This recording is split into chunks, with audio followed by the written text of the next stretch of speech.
It's time to take a look at what's happening around Wyoming. For Tuesday, July 29th, I'm Shireen Herrera, filling in for Wendy Core, bringing you headlines from the Cowboy State Daily Newsroom. Brought to you by Cheyenne Frontier Days, who thanks everyone for another record-breaking year. And mark your calendar for July 17th through the 26th, 2026, for the 130th Daddy of them all, celebrating the Year of the American Indian. The race for Wyoming governor remains a wait-and-see contest as potential candidates hesitate to jump in without knowing what U.S. Representative Harriet Hageman plans to do. Cowboy State Daily's Claire McFarland reports that a combination of the Hageman effect, the earliness of the campaign cycle, and some frontrunners' goals to consolidate under one conservative candidate leaves next year's gubernatorial field with several highly tentative characters. She's very popular as our lone House delegate there in Congress. So if she declared for governor, the early polling shows she would just run away with it. And so for that reason, Wyoming Secretary of State Chuck Gray and House Speaker Chip Nyman are like, I don't know if I would run for that seat until I know what Harriet Hageman's going to do. Hageman's still tentative, and so are a lot of other people. Not all of them are blaming it on the Hageman effect. Some are just saying, I want to focus on what I'm doing right now, or it's too early. And so we'll just have to watch as that develops. The two who have declared their candidacy so far are Cheyenne resident Joseph Kibler, who runs a web development and marketing company, and 2022 candidate Brent Bean.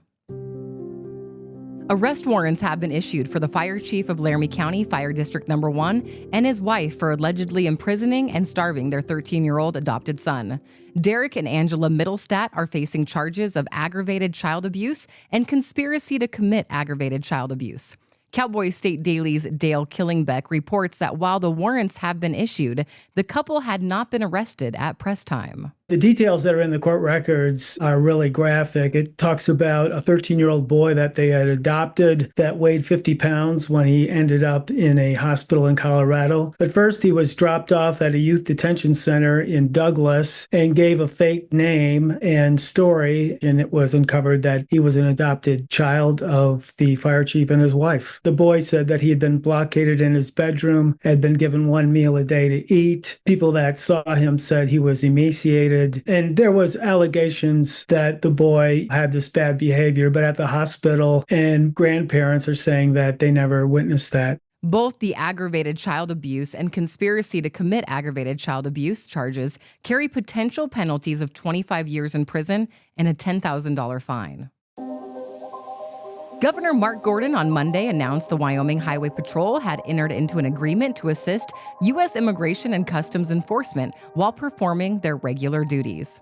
Cowboy State Daily's Claire McFarland reports that to date, 5 Wyoming sheriffs have established agreements with ICE, but this is the first Wyoming statewide agency to do so. With Wyoming Highway Patrol signing on to that, that's significant because that's a statewide agency. It's also under the governor's purview rather than a sheriff elected by, a county of 40,000 or so people. And it's just part of really a snowball effect of more and more Wyoming agencies agreeing to work with ICE. And the federal agency itself now has so much funding that it's seeking to expand its footprint in Wyoming in other ways. In a comment to Cowboy State Daily, the American Civil Liberties Union of Wyoming said this move turns the Wyoming Highway Patrol into an extension of the federal government, which they say puts politics over the best interests of Wyoming. I'll be back with more news right after this. RER is transforming rare earth production and disrupting China's global dominance.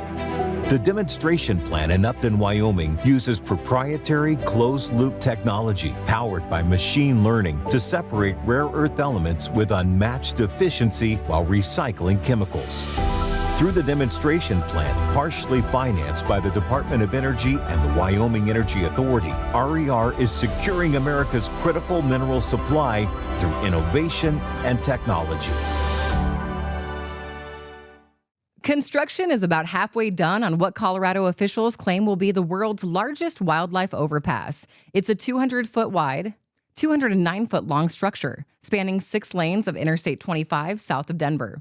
Cowboy State Daily's Mark Hines reports that the project is on track to be completed in December. I spoke with somebody with the Colorado Parks and Wildlife Department, and they said, yeah, it's a bad problem area because you've got quite a lot of wildlife, mostly elk, trying to migrate through that area between summer and winter range. The interstate goes right through the heart of it. So they've seen a lot of collisions and a lot of roadkill there. They said they decided to go with an overpass because, number one, they're more practical. Number two, the animals, the elk, the pronghorn, the deer, seem to like overpasses a little bit more than they like underpasses. The Wildlife Overpass will connect 39,000 acres of wildlife habitat on both sides of Interstate 25. The project comes with a $15 million price tag. On Monday, the FBI and ATF were called in to help the Casper Police Department investigate a suspicious package inside the Paradise Valley subdivision on the southwest side of town. Cowboy State Daily's Dale Killingbeck reports that after a 4-hour investigation, the suspicious package was removed from the neighborhood. We're not exactly sure where it was placed, but there was a picture of a package that was placed at an intersection, and police have not yet responded to whether that was the actual suspicious package. They said that they had got the package into a container and out of the area, so we're still not sure if it was a bomb, a fake bomb. We just don't know. As of press time, the investigation was still ongoing. A fight over whether floaters have the right to use a natural water channel connecting Pine Creek and the New Fork River near Pinedale has apparently hit a stalemate.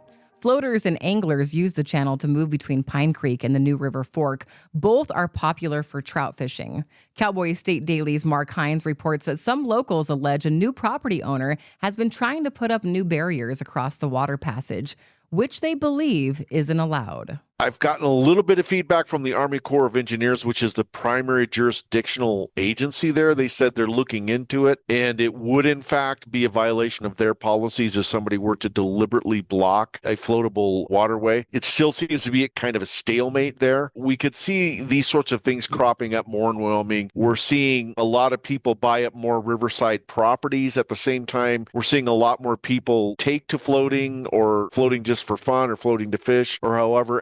The situation is further complicated by the increasing number of watercraft options to meet growing interest in floating. Smaller watercraft means the boundaries of what's considered floatable water are being stretched. Cheyenne's Brian Alf Gregorchik had planned a celebration drink following his once-in-a-lifetime Thunderbirds hometown hero flight to salute everyone who nominated him for the honor and made it all possible. But all he could manage after the flight was a celebration nap. Cowboy State Daily's Renee Jean caught up with Alf, who said the flight's 9.4 GS of gravitational force made him realize just how exhausting it is being a Thunderbird. They do it to honor people who have really given back to their communities. He has a thing called Thankful Thursdays that he started about 15 years ago, and he's raised more than $3 million for charities with that. It's pretty remarkable. What's really interesting is this idea that we can somehow get people to 9 Gs without passing out. 1 G is what we're at when we're just sitting around right now, traveling on the earth. 2 Gs is double that. 3 Gs is so tough that you can't pick yourself up out of the seat. So the force is just unbelievable. Life is always good when there are one-of-a-kind stories to tell. And this is one story Alf said he will never tire of telling. And that's today's news. Get your free digital subscription to Wyoming's only statewide newspaper by hitting the daily newsletter button on cowboystatedaily.com. And you can watch this newscast every day by clicking subscribe on our YouTube channel or listen to us on your favorite podcast app. Thanks for tuning in. I'm Shireen Herrera for Cowboy State Daily.